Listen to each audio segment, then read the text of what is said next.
Rajiv, tell me a little more about what you have in mind in terms of how do we monetize the UN event with our inability to charge admission. How do we make sure to get confirmation to the event? We have 650 RSVPs and only 250 people having passes. I saw 150 people in the room. And there was something you said about having some way of having people sponsor or be involved in one way, an evening event, the night, our sister event, the networking mixer. But we won't have room for another 500 people to say they're paying for that to attend the next day. So give me a quick rundown on what you have in mind, and then lead me into how you'll be involved yourself.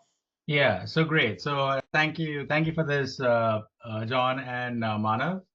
Oh, by the way, Jonathan, should I refer to you as John or Jonathan? What Yeah, do you? whatever you like. Hmm? John? Jonathan's fine. Yeah, John? that's Okay, fine. just checking. Yeah.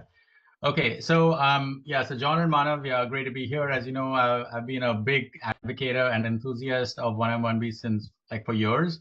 So my vision for 1M1B as far as like how you can monetize is based on my own personal experience from last year, as recent as this year actually. It was still in 2024. Yeah. Yeah. So from earlier this year, we had like 3 events at the United Nations where we charge speakers and panelists a specific fee for speaking at a UN event, and they were happily willing to pay that fee because it's a dream and aspiration for many people to speak at the UN and be known as a United Nations speaker. What was the lowest fee you collected for a speaking slot, and what was the highest fee you collected for a speaking slot? Yeah, And so the and highest what fee, and what chamber? correct. Yeah, so this was like one event was at the Nigeria House, the ballroom at Nigeria House. I think it's on the 16th or the 20th floor. I'm not sure, like one of those top floors.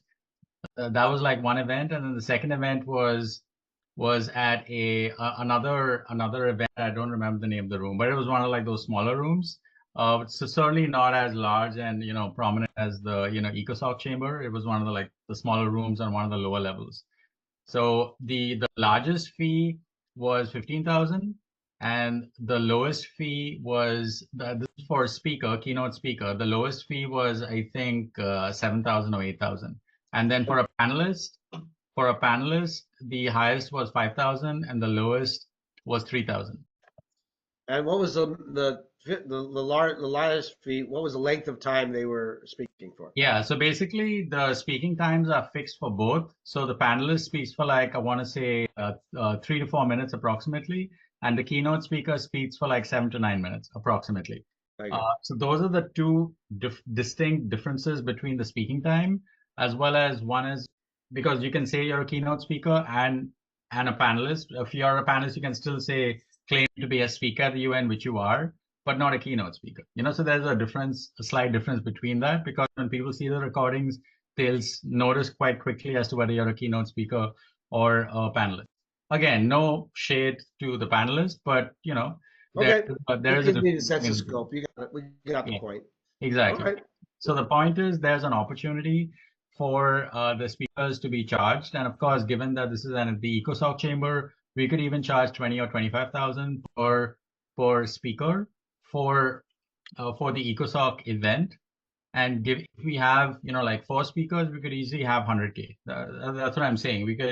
We're leaving like six to seven figures like on the table, like 6 figures, just to be, Yeah. like more. And how do you source the speakers? So I have like, a network of people that because I've been like talking, people know that I do UN events. That's a reputation that I've built over the last years. And whenever I tell people, hey, we're planning a new event, they're like, okay, great, tell me more, this and that. So because of this, there's already kind of like and plus I have a pretty large network on LinkedIn. I have like about 15,000 connections on LinkedIn. So that's something that I'll be leveraging to monetize, as well as my partners who are like various PR agencies who I know charge a lot higher for speaking at the UN than the price that I'm quoting. And the reason for that is because we want for this price to be as competitive whilst also being realistic. Yeah. We don't want to price ourselves out of the market. Where if we charge a slightly lower price, we can quadruple that number rather than just getting one of like a higher price. And I really want for this to take off like a rocket so that we can replicate the model. That's the whole point. This Okay. model needs to be replicatable.